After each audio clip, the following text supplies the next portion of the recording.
যদি দিন থাকতো তাহলে আমাদের জন্য ঘুম শান্তির হতো না।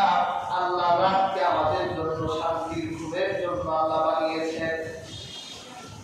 وَجَعَلْنَا اللَّيْلَ لِبَاسًا وَجَعَلْنَا النَّهَارَ مَعَاشًا। আল্লাহ রাতকে অন্ধকার দিয়ে ঢেকে দিয়েছেন যাতে আমরা দিনের কর্মব্যস্ততা থেকে, দিনের ক্লান্তি থেকে বাঁচার জন্য একটু বিশ্রাম নিতে পারি। রাতে একটু যে মজার হয় আপনি অন্য সময়ে ঘুমালে রাতের ঘুম পূরণ করতে পারবেন না। কি বলে সম্ভব? দেখবেন যারা নাইট গার্ড, রাতে যারা পাহারা দেয়, ওদের চেহারার দিকে তাকিয়ে দেখবেন চেহারা উন্নতি হয় না, ধীরে ধীরে অবনতি হচ্ছে। কারণ রাতকে আল্লাহ বিশ্রামের জন্য বানিয়েছে, আর তারা রাতে ডিউটি দেয়। রাতের ঘুম যে মজা, আবার আল্লাহ এই রাতকে তার নিদর্শন হিসেবে আমরা উল্লেখ করেছি। এই পৃথিবীতে আমরা যা দেখি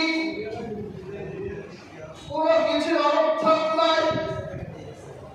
আকাশের যে তারকা যেগুলো দেখি, যে নক্ষত্রগুলো দেখি, এগুলো অবান্তর নয়, অনর্থক নয়। আল্লাহ পাকি আকাশের নক্ষত্রগুলোকে বলেছে আকাশের সৌন্দর্য। সুবহানাল্লাহ। আপনি যখন রাতের বেলা আকাশের দিকে তাকাবেন, শুধু অন্ধকার দেখবেন, আপনি মজা পাবেন না। আপনার ভিতর প্রশান্তি আসবে। আপনার প্রশান্তির জন্য আল্লাহ এই আকাশটা তারা দিয়ে সাজিয়ে দিয়েছে। যদি রাতের আকাশের দিকে আপনি নজর করে আপনি দেখবেন লক্ষ লক্ষ তারকার মাঝে আল্লাহ একটা চাঁদ রেখে দিয়েছে। এই পৃথিবীর হাজার কোটির তাপে রাতের তারা উঠে এসেছে। হাজার কোটির তাপে চাঁদের কথা এসেছে। এই পৃথিবীর হাজার স্বামী তার স্ত্রীকে চাঁদের সাথে তুলনা করেছে, হাজার স্ত্রী তার স্বামীকে চাঁদের সাথে তুলনা করেছে। আল্লাহ পাক আমাদের প্রশান্তির জন্য আকাশে চাঁদ তারা দিয়েছেন। আল্লাহ আকাশের চাঁদকে বলেছেন আকাশের সৌন্দর্য। আবার কেন শয়তান আল্লাহ ওকে একটা বর্ডার দিয়েছে, তুই এই বর্ডারের বাইরে তোর যাওয়ার বিষয়। হাজির এই শয়তান আগে জান্নাতে ঢুকতে পারত। এই শয়তান আকাশ ভেদ করে প্রথম আকাশ, দ্বিতীয় আকাশ, তৃতীয় আকাশ ভেদ করতে পারত। আল্লাহ যখন তার রাসূলকে দুনিয়ায় প্রেরণ করেছে, অনেক ঘটনা এসে আল্লাহ আকাশের দরজা শয়তানের জন্য বন্ধ করে দিয়েছে। আর এই শয়তান মানুষকে বেঈমান বানাবার জন্য গণকদের কাছে যেত, জ্যোতিষীদের কাছে যেত। আল্লাহ পাক ফেরেশতাদের সাথে কথা বলতে, মিটিং করতে, বৃষ্টি কবে হবে, রোগ কার হবে। শয়তান আকাশে গিয়ে সেই কথা শুনতে গেল। এরপর জ্যোতিষীদের কাছে এসে বলতে, তোর ভক্তবৃন্দ আসলে বলিস আগামীকাল বৃষ্টি হবে। সোর্স কি? আল্লাহ ফেরেশতাদের সাথে তো জ্যোতিষ যখন বলতো পরদিন বৃষ্টি হলে জ্যোতিষের প্রতি মানুষের ঈমান চলে যেত, মানুষগুলোকে ঈমান পেত। বলতো যে না, এই লোকটা অন্তর্যামী, মনের খবর। আসলে অন্তর্যামী কে? এছাড়া পৃথিবীর কেউ অন্তর্যামী নয়। কারো মনের কথা কোনো মানুষ জানতে পারে।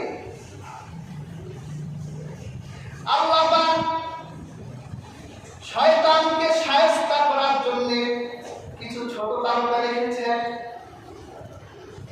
শয়তান যখন ওই খবরগুলো আনার জন্য আকাশের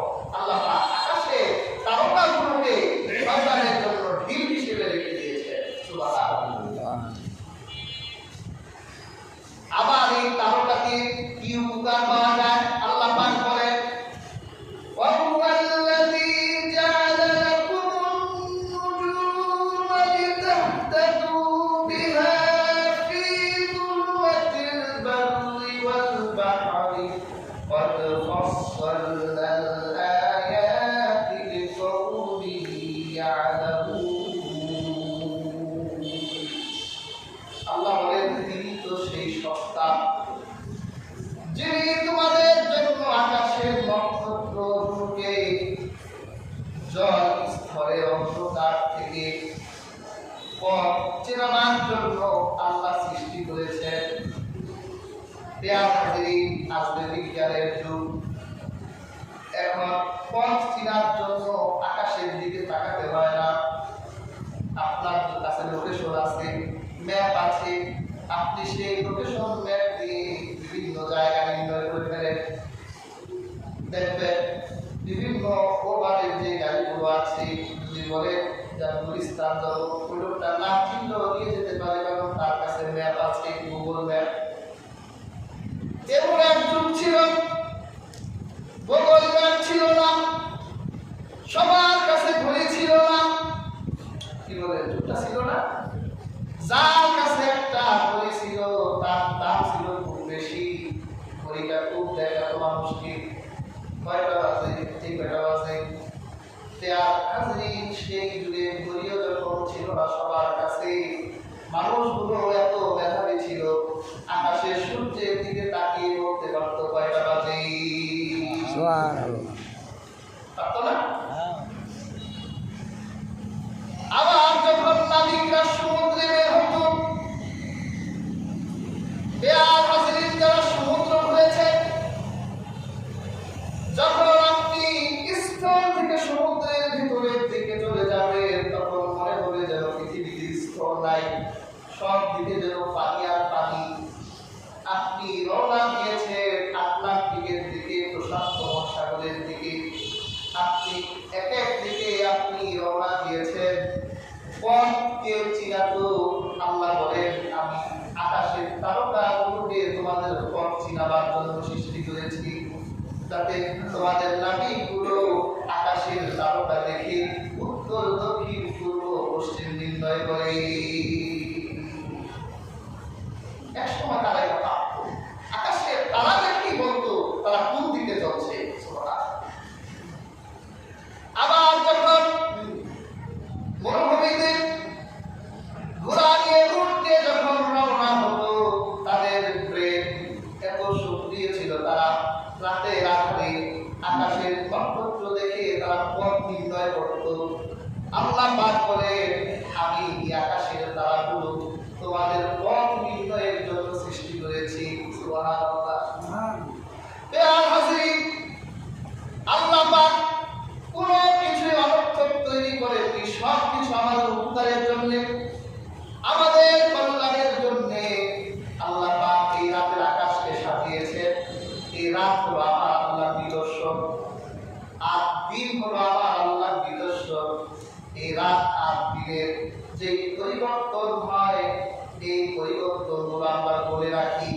আল্লাহ বলেন তোমাদের জন্য আমি বলে রাখার মাস দিলাম। ইন্না ইদ্দাতাশ শুহুরি ইনদাল্লাহি শাহরান ফি কিতাবিল্লাহ, আমি কিতাবের মধ্যে গণনার মাস নির্ধারণ করে দিলাম 12টি। কয়টা? 12। আমরা যারা সালের হিসাব করি জানুয়ারি, ফেব্রুয়ারি, মার্চ, আবার যারা হিজরির হিসাব করি মুহররম, সফর, এভাবে।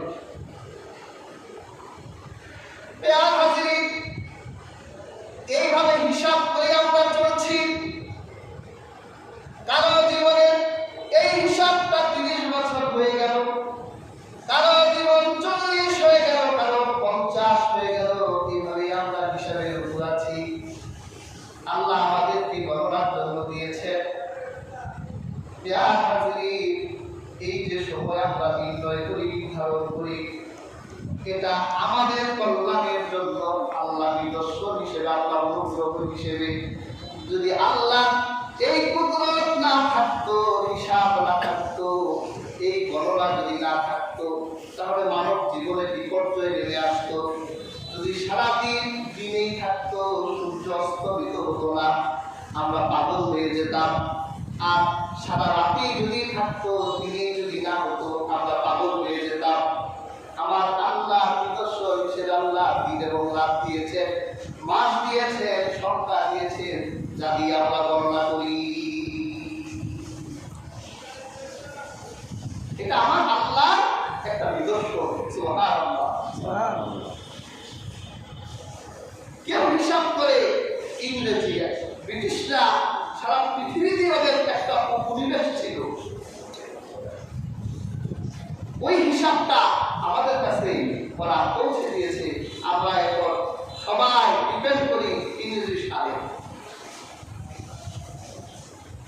আর ইসলাম দিয়েছে আরশে আজিম, লাউহে মাহফুজে আল্লাহ যে সময় নির্ধারণ করেছে, সেই সময় আল্লাহ আমাদেরকে দিয়েছে।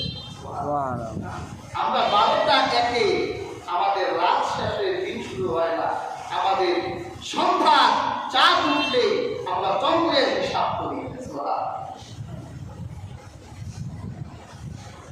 আমরা বাঙালি, রাসূল পাক সাল্লাল্লাহু আলাইহি ওয়াসাল্লামের যুগে আমরা ইসলামের মেসেজ পেয়ে গিয়েছিলাম। সুবহানাল্লাহ।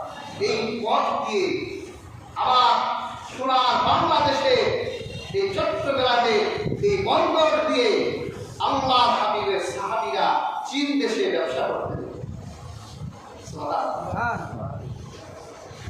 আমি একবার রংপুরে মাহফিলে গেলাম, ওখানে অনেক পুরাতন যুগের একটা মসজিদ উঠেছে। সেই মসজিদটা দেখলাম, ওখানে সাল দেখলাম প্রায় 1000 বছর পার হয়েছে। এত আগে এদেশে ইসলাম কারা আনলো? সাহাবায়ে কেরাম এই পথ দিয়ে ব্যবসা। আমাদের উপমহাদেশ এটা মশলার জন্য খুব বিখ্যাত। যারা মশলা খাই না, আদা, রসুন, পেঁয়াজ, দারচিনি, এলাচ, এই উপমহাদেশে মশলার জন্য খুব বিখ্যাত ছিল। সাহাবায়ে কেরাম এই বন্দরে ভিড়লে আরব ব্যবসায়ী বণিকরা আমাদের দেশ থেকে তারা মশলা নিয়ে যেত। তাদের দেশে যেমন একটা মশলা জনপ্রিয়তা ছিল না, এই জন্য দেখবেন আরবের মানুষ 70 বছরে যে শক্তি থাকে গায়ে, আমরা মশলা খেতে খেতে কিডনি নষ্ট করি, হার্ট নষ্ট করি, সব নষ্ট করে 30 বছরে বুড়ো পেয়েছে।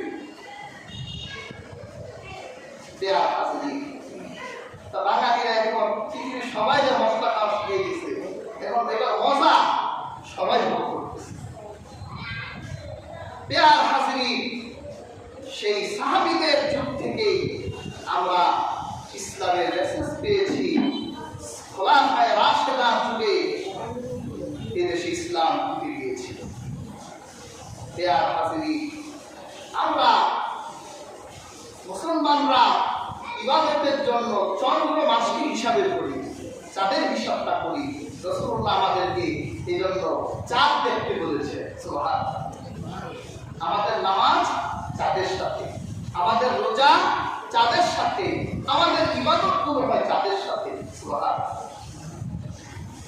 পেয়ার হাজিরি, এই উপমহাদেশে যখন মোগল সাম্রাজ্য ঢুকলো, বাবর যখন ভারত উপমহাদেশ শাসন করতে গেলে ভারতগুলো মুসলিম সাম্রাজ্যের ভিতর যখন ঢুকলো,